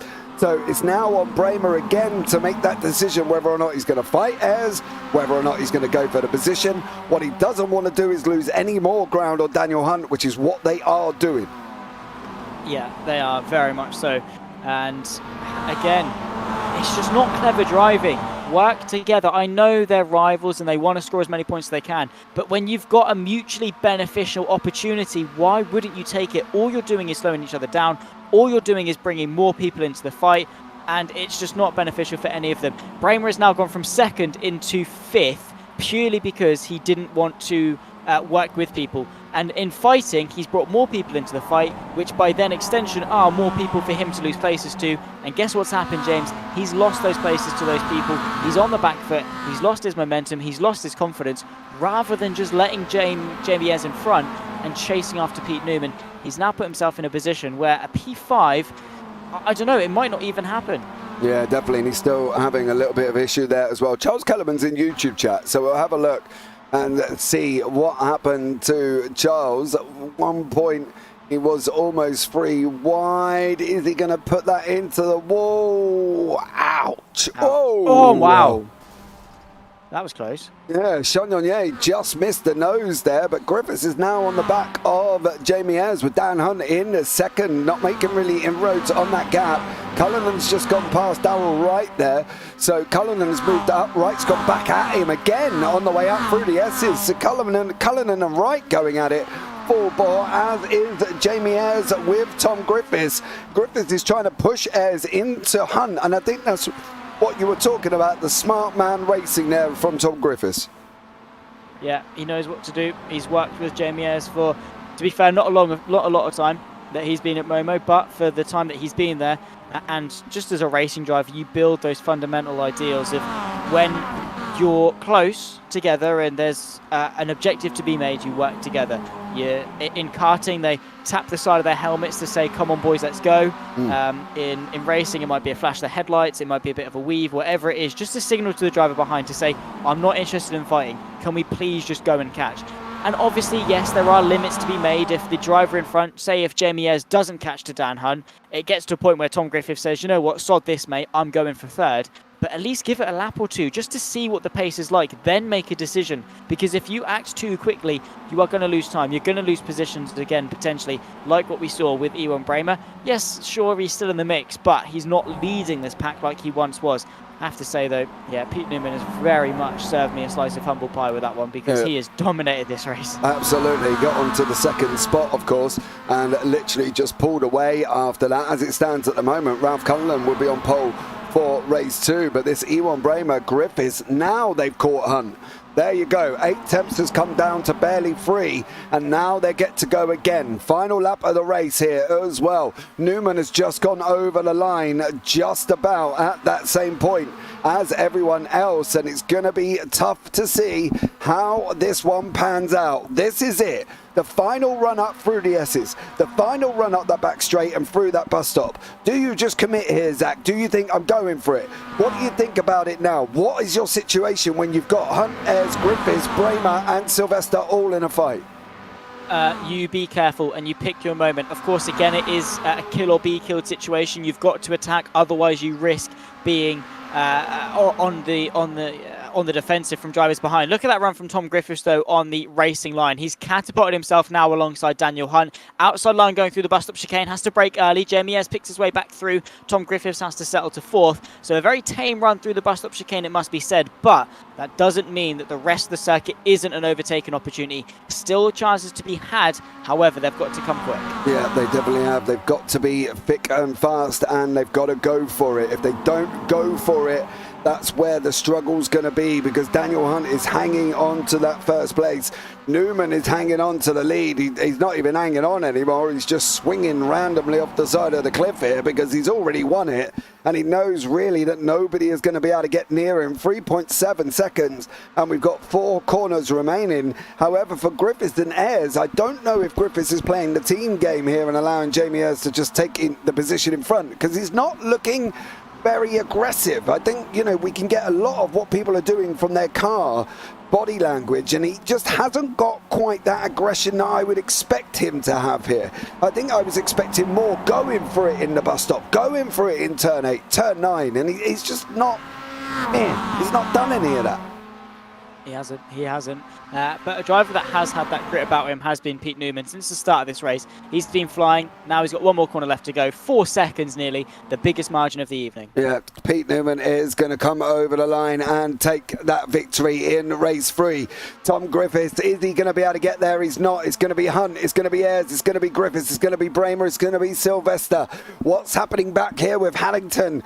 Is he going to be able to hold on from Andy Littler? Littler there right behind him as they come down to the line as well. Chagnon, Haddington, Littler, you're 1, 2, 3, Toon and Van Gaal. Now, I wondered what happened to Pete, and this is what happened to Pete here as well. And this is round turn, where is he? 8. Oh. That's one of the Momo boys there as well, involved in that one, as Pete comes over the line with pretty much not even a car. Part of a car, most of a car left here. So unfortunately for Pete Van Gaal, not a good beginning to race 3 and race 4. But here are the results. Once more, Pete Newman out in front with Dan Hunt, Jamie Ayres and Tom Griffiths. You're 1, 2, 3, 4. Ewan Bramer 5th, John Sylvester 6th, Ralph Cullen 7th, Miles Owens 8th. And then you've got the AM victory of Chagnon with Haddington, with Littler. You're 1, 2, 3. Darrell Wright in 4th, Sir Alan Toon 5th, PVG 14th, Mick Barry 15th, and Charles Kellerman in 16th. Looking at that screen, knowing it's the top 7 reverse there, Zach. Who are you going with in race 4? So I've picked Hunt, Sylvester and Griffiths. Mm-hmm. So I've got the choice of Ayres, Bramer, or really Newman. No offense to anyone else in the field, but I don't really see anyone else winning. Okay. See, I want to say Newman purely because of how well he's driven in that one, and maybe it was a bad first half of the evening to then have a good second half. But I know the second I pick Newman, I know full well if I'd have picked Newman in race 3, he wouldn't have won, purely because that's my luck. So I'm scared to go from in race 4 with the chance that he won't be able to replicate that success. However, I'll say that and then he'll go and win. I'm going to go with Jamie Ayres. He's been looking good all evening long, and I think race 4 is his time to shine. Okay, so I've had Sylvester, Newman and Griffiths.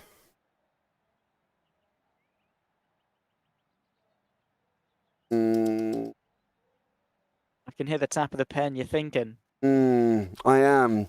I'm thinking between Ewan Bramer, but he looked a little bit slack in race 3, or Dan Hunt. But Hunt's going to be right the way back in 6th. Do you know what? I am going to put it out on the line. I'm going to go Ewan Bramer for that one. See, that's tough. That's tough. He's quick. He's got the pace. He's just not clever enough, and that's no offense to him because Well, he's a very, very good driver. A little bit of No. I get that, right? I've not made myself any friends. No. Tonight he's not been as Ewan Bramer as he should have been. He's been fighting the wrong battles. He's been doing it too early, and he's just not been to the caliber that we usually see. His pace has been great, but what we saw in race 3 was irrational. And yeah, fair enough, he's got a right to defend, but in the end, it didn't work out the way he'd have wanted for him.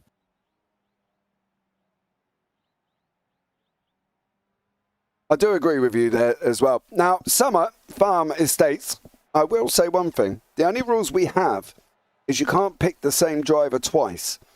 Now, you had Griffiths for race 3. So in an ideal world, you can't pick Griffiths for race 4. As you see, me and Zach haven't picked the same person. So that's the only rule we do have. Sorry, I should have made that clear at the beginning there as well. So really, it's up in there.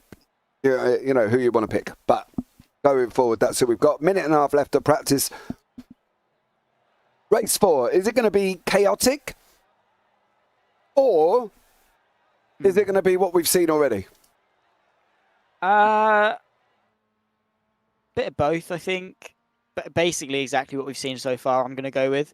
Yeah, I think it's going to be exactly the same. I don't think we're going to see a runaway. I don't think there's going to be masses of crashes because we've had a bigger reverse grid than top 7. So, yeah, I think we'll be fine. I think it's just going to be an out-and-out brawl to the end. And now both Summer Farm Estates and Phil have both said Daniel Hunt, which is interesting because that's not a bad shout. He's been quick. He has. He's been Daniel Hunt again. That's what we like. He's been Daniel Hunt again. Yeah. Yeah, it did definitely make me think. So, I don't know. I think Phil and Summer Farm have got the right idea. I'm not going to lie. I'm worried here as well to see... yeah, I don't know. I'm a bit nervous for Bramer, I'm not going to lie. It's a bit of a worry, isn't he? Because he's been there or thereabouts, but as you say, he's just not quite been there. You know, he's just not quite been smart enough, you know, in some of his racing. So, yeah, it is a little bit of a worry, but I think I'm going to stick by Bramer. Fair enough. He might sort it out for race 4, and he might be the quickest driver on the circuit. And I wouldn't put it past him. I just think that Jamie has, again, he's not been the standout driver, but no one has. And that's what I love about racing like this, is that there's no one clear winner.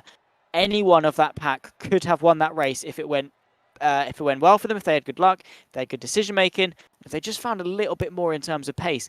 Anything can happen at any time, and, well, here we go for race 4. Yeah, Ralph Cullinan on pole, John Sylvester 2nd, Ewan Bramer 3rd, Tom Griffiths 4th, Jamie Ayres 5th, Dan Hunt 6th, Pete Newman 7th, Miles Owens 8th, Arnold Chagnon 9th, Haddington 10th, Littler 11th, and Darrell Wright down in 12th with Alan Toon, PVG, Mick Barry, and Charles Kellerman there as well, your final person here. Yeah, it's definitely going to be a tough one, I think, from everybody, but hopefully we may have got this right. But I hope so. I've had a good night tonight. I think I've beat you in all 3.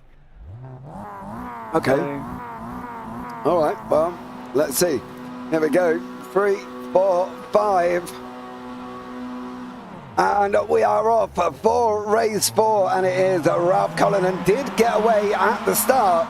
So did John Sylvester, so did Ewan Bramer, so did Tom Griffiths, Jamie Ayres, Dan Hunt, and Pete Newman. They are as they are currently at the moment. Nobody has taken any positions out of the top 10. The only one that's gained 3 is PVG. He's hooked up the start and done an absolute flyer, but we're off once more up through the S's and onto that straight.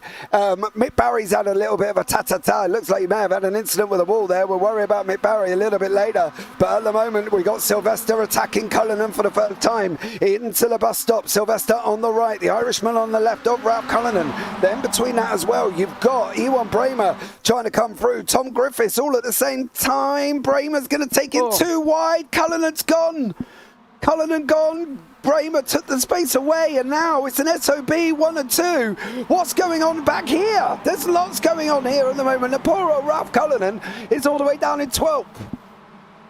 Yeah, Dan Hunt threaded the needle so well through the middle, I think it was, of Griffiths and Ayres. And now he's able to work his way into third place. Side by side as Griffiths chucks the move to the inside of Jamie Ayres. Pete Newman trying to get himself into the mix as well. He finds himself alongside, but here comes Jamie Ayres straight to the inside once again of his teammate and championship rival. Let's not forget, they're walking a very, very thin tightrope on what's acceptable in the spirit of racing. Do they help themselves as teammate? Do they go out and out as championship rivals? Now in towards the next heavy braking zone of the circuit, right at the back end of it. Pete Newman, of course, our race 3 winner, looking to the inside of Jamie Ayres. Ayres is late on the brakes, but a long way around the corner, so close to contact, and he's just been able to keep on to it. But Pete Newman straight away putting more pressure on. Yeah, he's up one place into 6th at the moment is Pete Newman. Sylvester is out in front. Bramer's dropping back about half a second, and there's 6/10 to Dan Hunt and Tom Griffiths. Pete Newman pressurising Jamie Ayres. Is he going to make it through on this reverse grid? Is he going to be able to get to the front? He's out 1. He's picked off Miles Owens. We know how good he is. Can he pick off Jamie Ayres with 12.5 minutes, 5 laps remaining here, Zach? It's going to be how far can Hunt get? How far can Newman get by the end of this race, I think?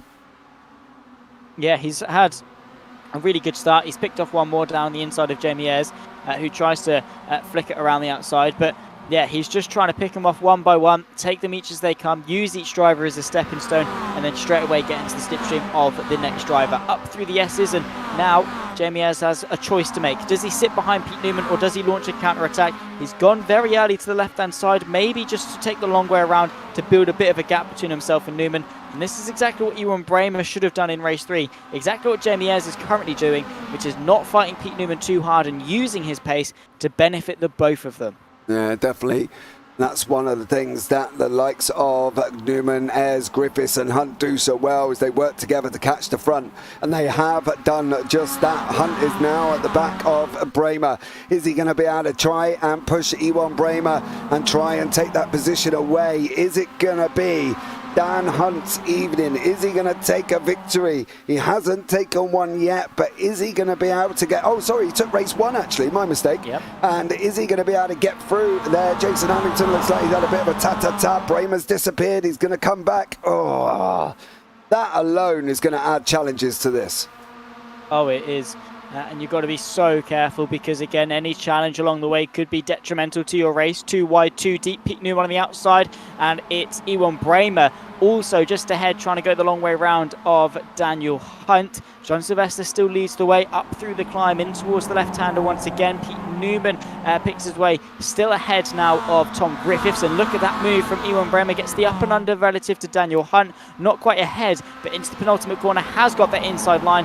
Daniel Hunt gives him the squeeze, takes the apex away. Brilliant defence, but again, John Sylvester is getting away. Dan Hunt needs to lead the charge. Yeah, definitely. And for Ewan Bramer sitting behind him, and Newman's going to try and have a go at him down into turn 1. Here is Ewan Bramer going to lose 2 positions in 2 corners. It is looking likely Newman's going to pressurise late break the inside. Bramer's got nowhere to go. He needs to now back and slip in, because Griffiths is coming. Griffiths is coming, and he's coming like an absolute banshee all over the back end of Pete Newman. Here is Tom Griffiths. So let's see how they all get on now as they're going down the S's. It is Tom Griffiths with Pete Newman, with Ewan Bramer. They're pushing along. Bramer's got no help. He is strung out like my dirty washing on the washing line at the moment. He's got nobody giving him a hand. Newman goes through. He hip checks Griffiths. Griffiths is all out of shape. Oh. It's gone. Oh no. It's gone. He got caught up there to Jamie Ayres with one of the SOP boys, and he has gone, young Zach. Oh, he's done and finished. I did not need that. I did not need that. Jamie Ayres falls behind Andy Littler. Well, yeah, not great. We'll take another look at it, of course. You can see Jamie Ayres just ahead. Miles Owens, there's not a gap there, mate. There's not a gap. Yeah, but hold on. Back here. Let me just clarify something for you. Watch Tom Griffiths lose it and come across. Now, he's gone, slid up. Owen's got to run out, and Jamie Ayres didn't kind of go anywhere. So, yeah, I get what you're saying, but... No, it's Miles Owen's fault. Honestly, again, it sounds like I've got a vendetta for the SOB cars. I don't. Miles Owen should have lifted off. As the car behind, it's your responsibility. And Miles Owens just tried to put his nose in where it didn't belong. And unfortunately, it ended the race with Jamie Ayres. That's my opinion. I'm sorry. I know there's a disagreement there. Yeah, you a little bit. Yeah, I think Griffiths checked him up, and then basically Griffiths couldn't do anything because Ayres then come to the inside, and Owens was already kind of there. I don't know. Was he though? Was Owens already alongside, or did he get alongside because Ayres was forced to go to the inside of Griffiths? There was already 2 cars alongside. If I was Miles Owens, I should have lifted off. Here comes Dan Hunt, by the way, for the race lead, toppling John Sylvester for P1, and has closed that gap down beautifully. But look out for Pete Newman and lurking just in behind. Yeah, Newman is in 3rd. Bramer's now down into 4th. Ayres is all the way down in 10th place at the moment. And is this going to be... Oh, look at that slide there from Sylvester. He was all over it and literally was sliding like an absolute trooper, bringing Newman right into his back there as well. And now, don't leave the door. Take the... Oh, Sylvester there as well. Left the door wide open, Zach. And Newman just couldn't quite get there quick enough. Not quite, but he's got plenty more opportunities. We've still got half of the race left to go here for race 4 of round 9 of the UK SimRacers MX5 Championship. Here, of course, in upstate New York at Watkins Glen. Pete Newman still on the back. You can barely see him in behind John Sylvester. John Sylvester himself looking for the move on Dan Hunt, but not quite close enough to go for the move on this particular occasion into turn 8. As now as they exit, it's nose to tail. Ewan Bramer into the mix as well. If I was Pete Newman, knowing Bramer's track record of fighting too hard, I'd want to get a move done on John Sylvester ASAP. Yeah. But the problem is obviously you're going with 2 SOBs there who should technically be in the same voice chat, who should technically be able to work together. So from that point of view, from that thing, you would have hoped that they would be able to work together here and close that gap. Sylvester's closed the gap to Hunt. Newman's closed the gap to him. Bramer's, I'm not going to say dropping back, but is losing a little bit of the gap. You can see the others are literally nose to tail, and then there's a little bit of gap between Newman and Bramer, but now that's even, well, no, he's gone now. Where are you? There he is, as he comes back on here, and so it could be a 4-way fight here, but I think Bramer, in terms of Anne Robinson, like, I want to say the weakest link, but that's not really quite what I'm getting at. I know what I'm trying to say, but I just can't quite find the words for it for Bramer.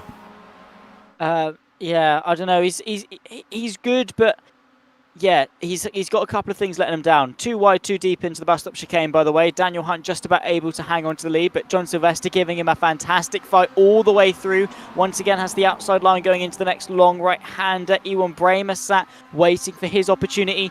Dan Hunt naturally is going to run the car as far wide as he possibly can, but John Sylvester still holds brave on the inside, late on the brakes into the next left-hander, and he has to brake again, though, because the car's not quite pitched in. Here comes Ewan Bramer darting to the inside of Daniel Hunt, who himself has got a fantastic run into the inside. Yeah, swapping backwards and forwards there. Dan Hunt, Ewan Bramer, Pete Newman, and John Sylvester. Bramer's disappeared again. There he is now. He's even somehow ended up further behind now. I'm not entirely sure what happened to Ewan Bramer, but he lost a place to Griffiths here, and now Hunt and Newman battling it out. Newman's gone past Sylvester. He's squeezing Sylvester. They're 3 wide. Hang on. Sylvester's had to check up, and both the SOB boys have been bullied out there by Newman, by Tom Griffiths, and they both lost positions to the point of where now they've got to try and play catch-up. Sylvester and Bramer have got to try again. They're still battling away here, and Newman is having an epic scrap, and I've got a funny feeling you can put money on him for the win here, because I think he drove exceptionally in race 3, and I wouldn't be surprised if he manages to do it in race 4. Oh yeah, Pete Newman, again, as soon as I don't go for him, he wins, and he's doing a fantastic job. So I'm going to say I'm his lucky charm by not predicting him. He's now worked his way into second place. He's now looking to the inside for the lead. Tom Griffiths is going to try and follow him through as well. Look at this. Great teamwork in a sense, even though they're not on the same team. Dan Hunt able to just settle in behind Pete Newman. And it's not the wisest thing going for a move into the inside of T1 because straight away you're forced to go defensive. Yeah, definitely. And now you're kind of stuck there waiting to see what happens going up through the S's. Bremer's come back into it once more. These guys, all right, I want to point out their gap at the moment. They are literally separated by barely 3 tenths. And that's 5 cars in a 3 tenth gap here. Now Newman's getting a push from Sylvester. Sylvester's getting a push from Bremer. They're going to be too wide, too deep going through the bus stop. Hunt manages to take the lead. He manages to hang on. Bremer, although he was trying to do a team bit there, didn't really gain anything out of that. And for Ewan Bremer, he's still sat at the back of the 5 with Tom Griffiths in front with Sylvester. Sylvester's starting to lose a little bit of time to Newman here as well. And we're not talking major amounts of time before people jump on me. We know we're talking 3 or 4 tenths currently at the moment, and Sylvester has lost that little bit of time as it's going to be this one and one more here, Zach. This could be a Hunt-Newman fight to the line. It could well be, and well, what a fight that would be. Wouldn't be the first time these two have fought for a race lead. It probably won't be the last either. Exiting the long right-hander, nearly were 3 wide, but John Sylvester's got Tom Griffiths for company into the late braking zone, slightly downhill as well, but not quite close enough to go for a move. Is the red and blue Momo machine once again settling into single file, as they will be probably until the bus stop chicane. Really, that's probably their next best opportunity. So it's all about setting up, putting your car in the best position possible, and making sure your exit at turn 1 is perfect. Yeah, I think that's what they've got to try and do. It's going to be on the final lap of the race here. This is going to be very, very close, mind you. 2:16, 2:15, 2:14. They've got 2:06. It's going to take longer than 6 seconds to get down there as well. It looks like Littler may have had a moment. And here we are, the final lap of this evening's racing with Hunt, with Newman, with Griffiths, with Bremer. This is where we're going to find out who are the men and who are the boys. The gap's now nearly 1 second between the two. The 5 here, we was obviously down to 3 tenths going up this straight. Bremer's kind of being dropped off the back at the moment, but now Hunt, Newman, Sylvester, Griffiths is maybe Bremer might be able to get some runs as well if he becomes and gets able to get the draft. Sylvester's giving Newman a nudge. Griffiths is going to be nudging Hunt. Is this going to be it, Zach? The final time through this bus stop. Is Newman going to sweep round and take the lead? He's gone in for it. There's going to be...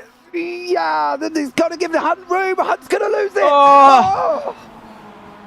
He's sent sideways. He's still sideways. Oh my word, he's Tokyo drifting around half of the apexes here at Watkins Glen. He's just been able to keep the car under wraps. That is supreme slip angle. Dan Hunt just able to hang on to it behind Sylvester, Griffiths and Bremer, all ready to pounce on the opportunity. Dan Hunt's managed to hold it, and that means his race is not over yet. Yeah, he's managed to stay in the fight. They're coming off round turn 7 or round the toe, depending on what you call it, depending on where you are and who's commentating. Here, once more, Hunt's trying to slip up the inside of 8. He's got to be late. He's got to send it in, open up that steering, get Newman out as far as he can. Can Hunt do it? He's got to open it up. He's got to open it up. Newman's trying to run around the outside of turn 8. He's going to have the inside for 9. I don't think this is done with Sylvester either in this one. I've got a funny feeling Sylvester could get himself involved on round turn 10. He's going to go up the inside. Sylvester's got to try and have a go. He's got to follow Pete Newman, I think. Here he goes. Is he going to tuck up? Newman, I think, could get this. Oh, this is going to be a run. This is just going to be down to the line. How's it going to pan out here? Is it going to be Newman? I think it's going to be Hunt. The line's literally halfway down. Newman's got nowhere to go. It is going to be Dan Hunt. It's down. Oh, he doesn't. Oh, wow. What a race. Right, that is exactly what we live for when it comes to sim racing commentary. That is just sublime. Great respect given from everyone, and of course 38 thousandths of a second. That's less than a blink of an eye, ladies and gentlemen. You can blink and that is the gap between Dan Hunt and Pete Newman. Absolutely nothing in it whatsoever. Fantastic last lap battle, exactly what we want to see. Exactly. That was just unbelievable. I was stood up at the end there. I didn't really have a choice. It was absolute incredible racing right towards the end. We have had some epic races through race 3, race 4, race 2 and race 1. They have been incredibly amazing here from all of these guys, and I think everybody at home, you know, if you're not liking and you're not subscribing, you can't love motorsport, because that was just absolutely incredible. Whether or not it's virtual motorsport, whether or not it's any other motorsport here as well. I just want to find out how Andy Littler ended up losing a tyre or locking up a tyre here. I've got a funny feeling Alan too maybe have been involved in this. No. Yes, he's in the wall. Both of them together. Don't take out your teammates, gentlemen. And then the awkward standoff as well, because they have to face each other as well. Yeah. So for Andy Littler and Alan Toon, not a good end to this race, but that was just unbelievable. Unbelievably epic. That is why we do this. That is why we love racing, and that is why me and Zach turn up every Tuesday, regardless, here for the UK SimRacers. But for this one, it is Dan Hunt, your winner by 300ths of a second over Pete Newman, with Sylvester, with Bramer, with Griffiths. How often do you ever watch a race and see the top 5 cross the line less than a second apart? Well, you've seen it here tonight on the JPB YouTube channel with Miles Owens in 6. Sean Yonye takes the victory here in the AMS as well. So Arnold Sean Yonye taking the victory. Ralph Cullinan, Jamie Ayres in 9th. Darrell Wright in 10th place, with Kellerman and Hannington finishes off the podium in 11th for the AMS. So Alan Toon, Andy Littler, and then you've got PVG and Mick Barry. PVG did report a full freeze there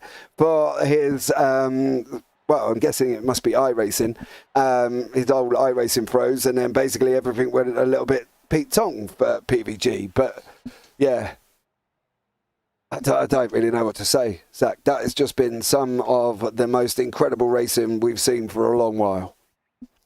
Yes. Again, not for a long while, probably for the last week or so, because that's how long it's been since we've had the MX5s. Okay, yeah, that's true. Yeah, because these guys, they always rise to their own standard that they've set for themselves, which is already sky high. Yeah, week in, week out, it's always sort of one of the staples of the week. And we've got a lot on when it comes to JP Broadcasting, but I think Tuesday is definitely one of the favourite days of the week for me, I have to say. Yeah, you and me both, mate. I'm not going to lie. That racing has just been absolutely incredible. Well, guys, if that's the racing you like, then later on we've got a little bit more as well. We've got the BSC NASCAR coming up later at 1:45 in the morning, if you are a night bird, of course. And we've also got the triple bypass late models coming up as well from Bristol. So make sure if you're awake, you get yourselves involved with that. The JPB final round of the GT4 returns tomorrow night. Can Mark Fletcher take the championship here or not? And then we've got the TSRC GT3s on Thursday, Evolution Sim Racing and Radical Sim Racing on Thursday. So 3 broadcasts all within about an hour of each other as well. And then we've got round 1 of the JPB TCR League from Donington. So make sure you stay and get yourselves involved with that. Turn on the bells, turn on notifications. You don't want to miss any of that racing. But I think now, guys, for this evening, I need to go and have a lie down. I'm pretty sure Zach does as well. I'm probably sweating as much as the drivers. But from up here in the JPB broadcasting booth, thank you to everybody that's turned out. Summer Farm, Phil, Charles, Milo, Bramer, everybody as per normal. You're all absolutely amazing. But from up here in the booth, from myself and Zach Sweeney, you all take care. Have a great week. And you never know, we might see you on the track sometime. Good night.